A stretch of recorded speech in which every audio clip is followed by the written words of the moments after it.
Viral warganet heboh sejarah dibalik mie Gaga dan Indomie, terungkap persaingan bisnis mie instan. Warganet menjadi heboh saat konten mengenai sejarah perjalanan bisnis pendiri mie Gaga dan Indomie menjadi viral di media sosial TikTok. Sebuah video penjelasan sejarah mie Gaga menjadi viral di media sosial. Dalam video itu dijelaskan asal-muasal merek mie instan yakni mie Gaga. Video yang diunggah akun TikTok @bigalpate itu telah ditonton sebanyak 3,6 juta warganet, di mana dalam video itu dijelaskan sejarah perjalanan pendiri merek mie Gaga yang ternyata berperan dalam pendirian Indomie. Menurut akun itu, awalnya Indomie didirikan oleh Jayadi Jaja di tahun 1972.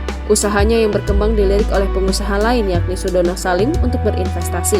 Ketika bisnis dan merek Indomie semakin berkembang, perusahaan Jayadi Jaya justru mengalami masalah finansial. Akibatnya, Sudono Salim tak menggunakan perusahaan Jayadi Jaya sebagai distributor. Puncaknya pada tahun 1993, Sudono Salim menguasai saham usaha Indomie sepenuhnya.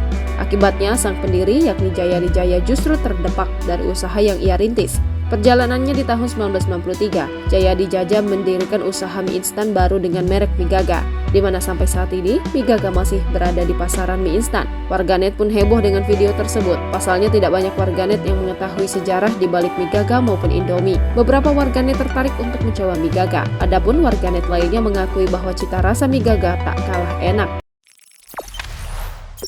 Jangan lupa subscribe, share, komen, dan like ya.